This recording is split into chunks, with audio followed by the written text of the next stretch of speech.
महाराष्ट्र रे एनडीए तार बहुमत हासिल करची एवं सरकार गढ़ी सत किंतु वर्तमान महाराष्ट्र राजनीति को नहीं केतबेले कौन हम ता कहवा मुस्किल हो जाउची। जना पड़ुची दे बीएमसी इलेक्शन सरिला परे पुणी एक राजनीतिक समीकरण सृष्टि हो पारे। किए केउ दल को जीव का दल भांगिबो ता ऊपर मध्य प्रश्न उठिलानी। एबे आलोचना होची दे उद्धव ठाकरे किछि नेता मझे देवेंद्र फडणवीस को देखा करथिले। जे महाराष्ट्र मुख्यमंत्री अच्छा देवेंद्र फडणवीस तांको सहित देखा साक्षात बहुत समय होची। सेतिपय मध्य एकनाथ शिंदे जी उपमुख्यमंत्री अच्छा शिवसेना गुट्र सी एथि असंतोष प्रकाश करथिले। ये सब हैला परे उद्धव ठाकरे किछि सांसद वर्तमान सुना जाउची एकनाथ शिंदे को गुट सहित संपर्क अछंती। आलोचना होची से सांसद माने एकनाथ शिंदे गुट को जाई पारंती बोली। जदि जाती ताले उद्धव ठाकरे गुट्र जो शिवसेना जो संगठन बर्तमान रखी से संगठन आग को भांगी पारे एवं बेल पड़े उद्धव ठाकरे एकुटिया पड़ पारती।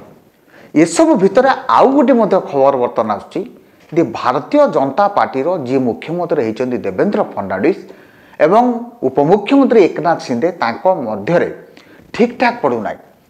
तांको भितरे वर्तमान ठीक समन्वय रोना एवं सरकार चलेबा पाई एकनाथ शिंदे काले सबू मीटिंग रे जोग देउना। जा फल रे वर्तमान भारतीय जनता पार्टी नेता माने वर्तमान चिंतार अछंती।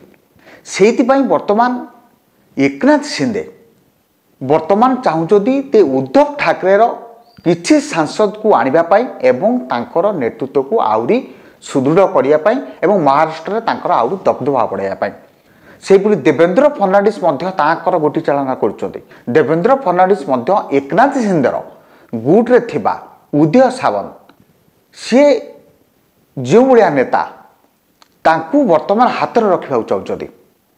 जे उदय सावंत ना कहीं बर्तमान चर्चा को आसुची ना यही उदय सावंत जेतबेले एकनाथ शिंदे शिवसेना को भांगिकी किछि विधायक प्रथमे आनीथिले सेतबेले सेते संख्यक विधायक नथिले जा फल एकनाथ शिंदे शिवसेना को भांगिकी एपटे सरकार करि पारथांते भारतीय जनता पार्टी सहित मिसिकी।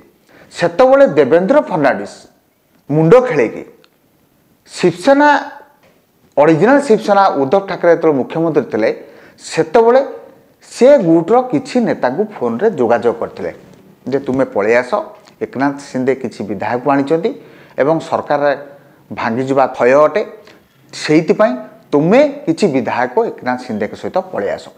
सेही विधायक मध्यरु उदय सावंत जी तांकु देवेंद्र फडणवीस फोन करिकी तांकु बुझाइतिले एवं बुझेबारे सफल होइतिले एवं जहाँ आलोचना हुए यही उदय सावंत उद्धव ठाकरे को जाइए देखा करने सेठी उद्धव ठाकरे पचारे तुम ना शुणा जाऊँगी तुम्हें काले पलैब सेठी उदय सावंत सीधा सीधा मना करते ना मु जीवी ना मु आपण सहित अच्छी एवं संगठन को सुदृढ़ करी। तेणु सेठू फेरवा समय उद्धव ठाकरे पुओ आदित्य ठाकरे सहित देखाला। आदित्य ठाकरे सहित आलोचना कले एवं उदय सावंत कहले मु किछि खाइनी मो पाखे किछि खाइबा मगांतु एवं जहाँ शुणा जाउची बर्गर एवं किछि स्नैक्स आइटम मध्य आदित्य ठाकरे मगाइले एवं सेठू खाइले एवं खाइला पर सीधा सड़क चार्टार्ड विमान रे जाइकी गुवाहाटी रे पहुँचले एवं एकनाथ शिंदे को गोष्ठी सहित मिसीगले। देखो राजनीति रे सबू संभव। राजनीति रे गोटे मिनिट रे गोटे क्षण रे कौन हो जाई पारे।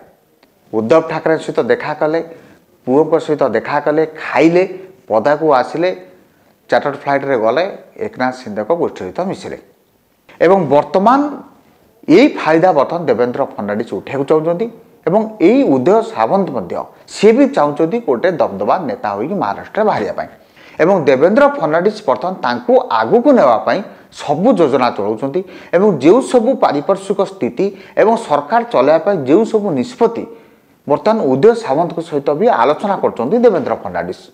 तेणु वर्तमान कथा पड़ी उद्धव ठाकरे गोष्ठी बर्तमान एकनाथ शिंदे चाहते किसी सांसद आनिकी दल में मिसापी एवं देवेंद्र फडणवीस चाहते एकनाथ शिंदे किसी विधायक तांको क्लज रखा जा फल एकनाथ शिंदे आगु किसी हैरान हरकत जमती न करें कारण बर्तमान भारतीय जनता पार्टी महाराष्ट्र बहुत तार संगठन सुदृढ़ रखी मजबूत रखी भारतीय जनता पार्टी बर्तमान 1 नंबर दल हो महाराष्ट्र में भारतीय जनता पार्टी केवे भी चाहिए आगु को ये दुई सहयोगी जी अच्छा एनसीपी अजित पार को उठाऊ एकनाथ शिंदे को उठाऊ को आगू असुविधा पकड़ा कारण बर्तमान भारतीय जनता पार्टी पाखे 137 जन विधायक अच्छा तेणु आगू को जना पड़ो महाराष्ट्र राजनीति कुआड़े जाऊँगी बीएमसी निर्वाचन को अपेक्षा करिया पड़ो आज ये विदाय दिंतु नमस्कार। अधिक अपडेट पाई आम चैनल को लाइक शेयर एवं सब्सक्राइब करने को जमार भी भूलंतुनि।